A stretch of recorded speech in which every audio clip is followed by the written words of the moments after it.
year is 10,000 BC, the end of the last ice age, and mankind is on the brink of extinction. Amidst a fierce and savage world, our ancestors were left with two choices: adapt or die. This is the setting of Far Cry Primal, Ubisoft's latest game in the popular Far Cry series.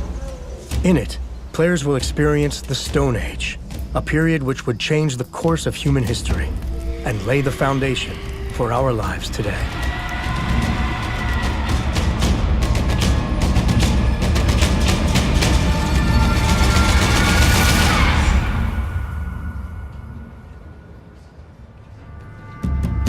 We wanted to build a pure Far Cry, the original Far Cry. Almost something that was stripped of everything that was Far Cry and almost take it right down to its chassis. Primal is you at the dawn of man in a savage frontier, basically trying to figure out whether you can survive. I think at the heart why it clicked is because it's a very powerful idea, very simple, and as soon as you start to follow the thread of this idea, everything matches together. This is something we do at Ubisoft. We try to be as as realistic as possible. We create worlds, and for us, this comes first. So it's about making sure that we have a consistent universe that works within itself. So we do a lot of research. My job was to try to provide the team with experts. So we hired historians, linguists, anthropologists to make sure that we got as much data as possible on this setting so that we had it just right. With the help of anthropologists from Montreal's University of McGill, the development team decided to set Far Cry Primal during the Mesolithic period of the Stone Age, in what we know today as Eastern Europe's Carpathian mountain chain.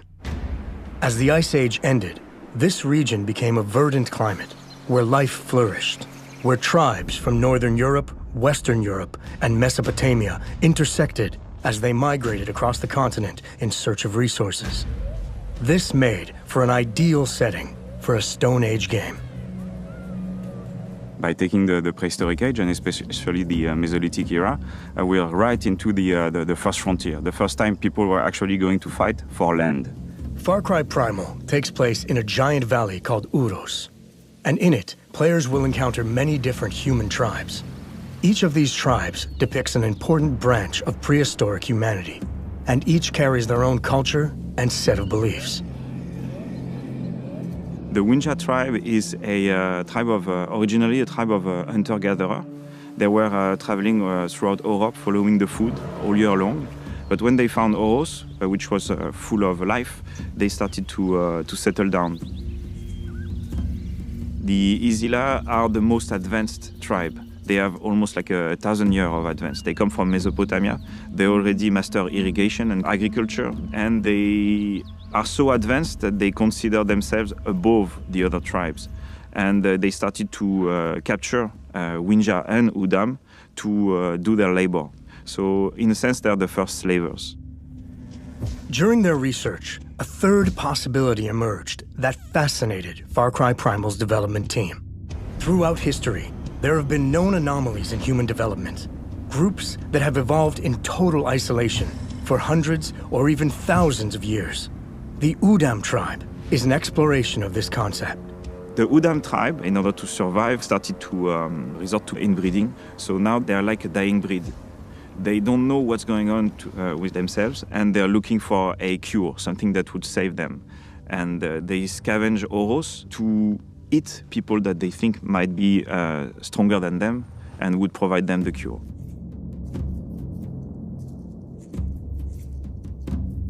Far Cry games are about exotic location, places with weird characters, but also about authenticity.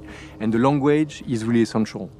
We wanted the characters to speak something that could have been spoken at the time, so we turned to experts that we found to help us recreate a language that has been dead for 12,000 years.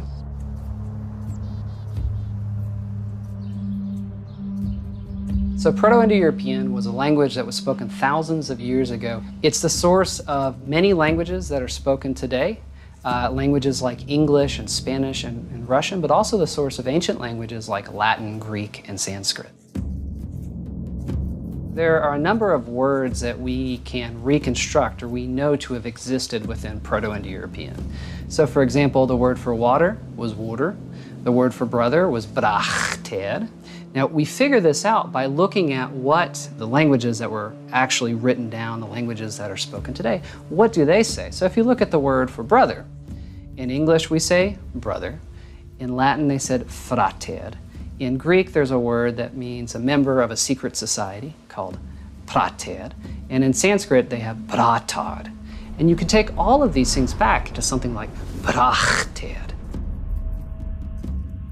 Sometimes we ran into problems where there weren't words that we can reconstruct for Proto-Indo-European. We know of about 20 different roots for the verb to shine, but we have no idea how they said yes. To figure this out, we had to think, well, how would you make up a yes, right? So what we thought was to have some sort of expression like, it is correct. In Proto-Indo-European, that would be something like, Richtom hesti.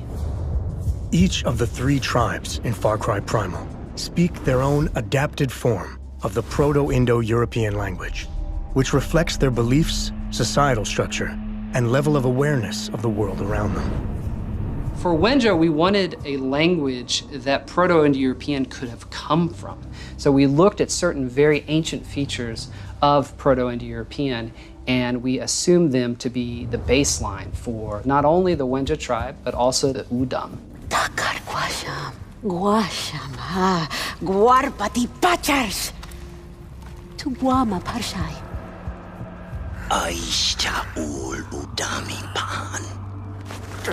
The creative team views the Azila as a more advanced tribe, so we thought it would be a good idea to give them a more advanced stage of the language.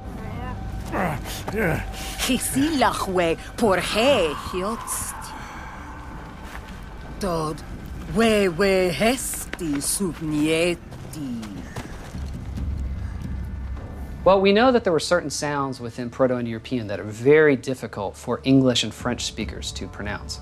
We also knew that we needed a language that was easily learnable, right? So when an actor is performing in Wenja or performing in Azila, they're not just memorizing lines and just going with it. They're learning the meaning of every word, they're learning what the grammar of that sentence is, and they have to perform it as such.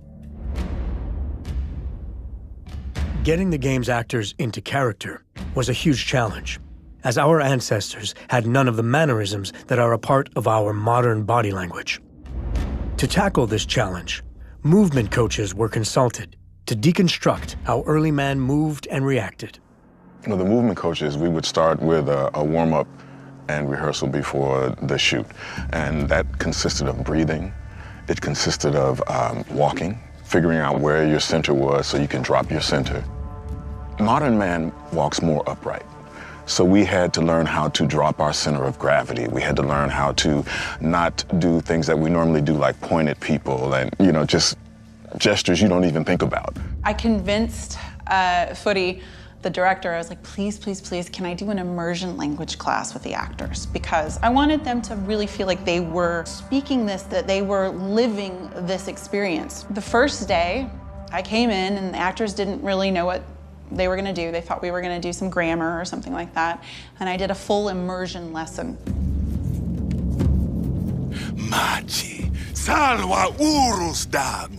For me as the actor, it was a challenge because it was something that I'd never done before. I'd never acted in another language, and especially a language that is not known. And as a performer, you want to come in and just be able to, slay it and do your best work automatically. Just come in and go, bam, it's done, I couldn't do that with this. We had to learn the language. We had to learn how to move differently. I had them talking to each other, asking each other questions in Wenja. I had them introduce themselves as their character. And so they got to a point after our lessons where they would start yelling out things in Wenja. And it's been really amazing to see how the actors live and breathe these lines, they live and breathe this language. What's primal? How do we get back to our roots? The answers are surprising, complex, and fascinating to explore. It has taken the combined work of directors, animators, programmers, and actors to step into the mindset of Stone Age humans, to think like them, and gather insights that will ultimately bring this ancient world to life. This is really something that's fascinating when you explore the life of men 12,000 years ago, is that they were very close from what we are. They had beliefs, they started to have, they took care of their dead, they wanted to teach the future generation what they had seen and what they had experimented. So they were already really very close from what we were. I think as people, we do tend to live in behind us or in front of us, and we miss what's happening right here.